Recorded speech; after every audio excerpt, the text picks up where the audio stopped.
Alors, un petit exercice intéressant parce qu'il va parler de récurrence. Mais contrairement à la récurrence qu'on voit au lycée, qu'on peut appeler parfois une récurrence faible, ici ça va faire appel à ce qu'on appelle de la récurrence forte. Je vais expliquer un peu ce que c'est et vous allez voir comment ça fonctionne. Alors voilà ce qu'on a à démontrer, et on le démontrera avec une récurrence, une démonstration par récurrence. Je prends alpha qui est dans R étoile, donc non nul, et je vais démontrer que si alpha plus 1 sur alpha appartient à z, alors, pour tout n entier naturel, alpha puissance n plus 1 sur alpha puissance n appartient à z. Et nous allons faire une démonstration par récurrence assez classique, mais vous allez voir qu'à un moment donné, il va y avoir un petit changement, puisqu'il s'agit d'une récurrence forte. Alors d'abord, est-ce qu'il existe des alphas tels que alpha plus 1 sur alpha appartient à z? Oui, il en existe. Si je prends par exemple alpha égale 1 plus 1 sur 1, ça fait 2. Ça va, il y en a qui appartiennent à z. Il y en a plein d'autres. C'est assez intéressant de voir comment sont ces nombres-là. Peut-être que j'en reparlerai dans une autre vidéo, je regarderai.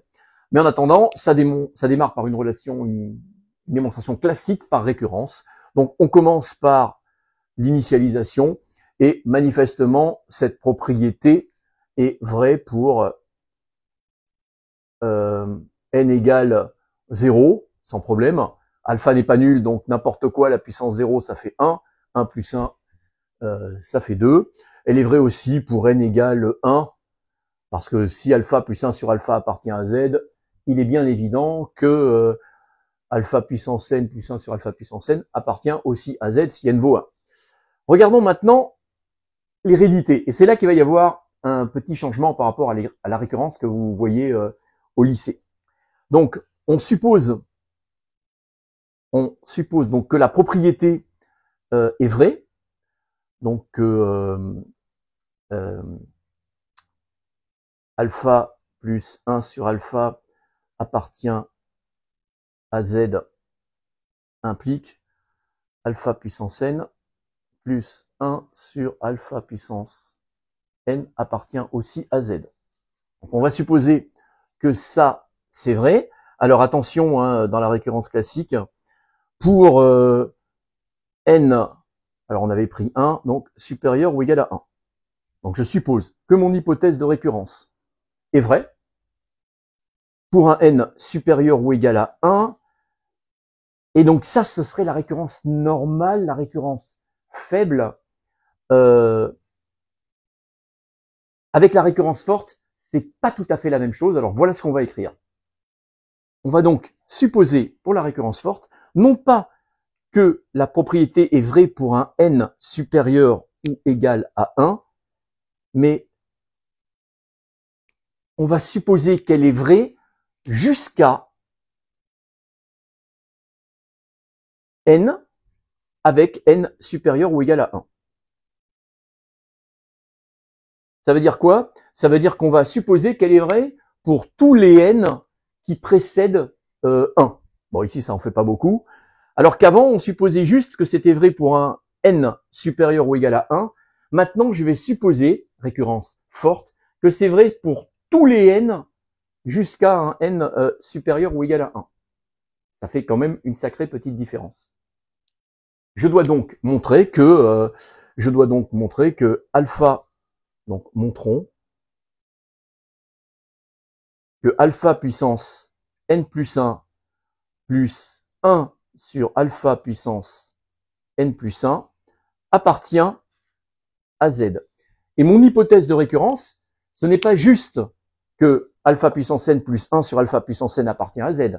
Mon hypothèse de récurrence, c'est que c'est vrai jusqu'au rang n. Donc c'est vrai pour n, pour n-1, pour n-2, pour n-3, etc. Je répète encore une fois, c'est ce qu'on appelle une récurrence forte. Donc maintenant, il faudrait que je trouve une relation dans laquelle j'ai du alpha puissance n plus 1 sur alpha puissance n plus 1, où j'ai aussi du alpha puissance n plus 1 sur alpha puissance n, plus en fait n'importe quoi qui viendrait avant, puisque j'ai supposé que tout était vrai jusqu'au rang n. Et alors ça s'invente pas trop, mais si j'écris ça par exemple,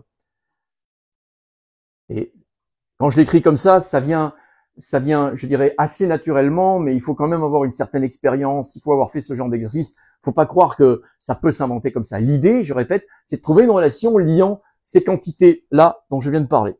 Si je fais ça, par exemple,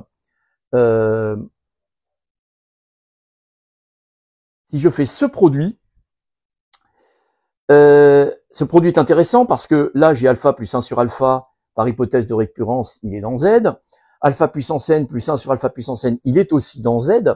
Si je développe, ça va donner quoi? Alpha fois alpha puissance n, voilà.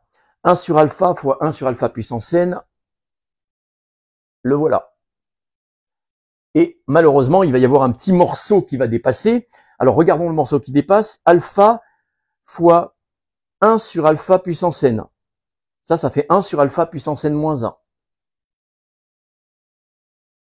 Et 1 sur alpha fois alpha puissance n. Ça fera alpha puissance n moins 1. Et c'est comme ça que je vais pouvoir conclure. Qu'est-ce que j'obtiens ici? Eh bien, j'obtiens quoi? Cette chose-là appartient à Z. Par hypothèse. Cette chose-là appartient à Z.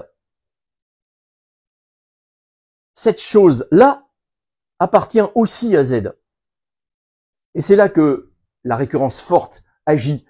Non seulement j'ai le classique ici, hypothèse de récurrence, mais on a dit que c'était vrai jusqu'au rang n.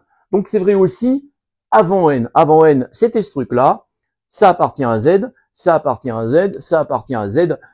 Il est donc évident, tous les termes appartenant à Z, que celui-là appartient à Z aussi. Et donc la démonstration est terminée. Je n'aurais pas pu m'en sortir avec une récurrence classique qu'on voit au lycée. J'ai été obligé de faire une récurrence forte, c'est-à-dire supposer que ma propriété était vraie jusqu'à n et non pas juste en n.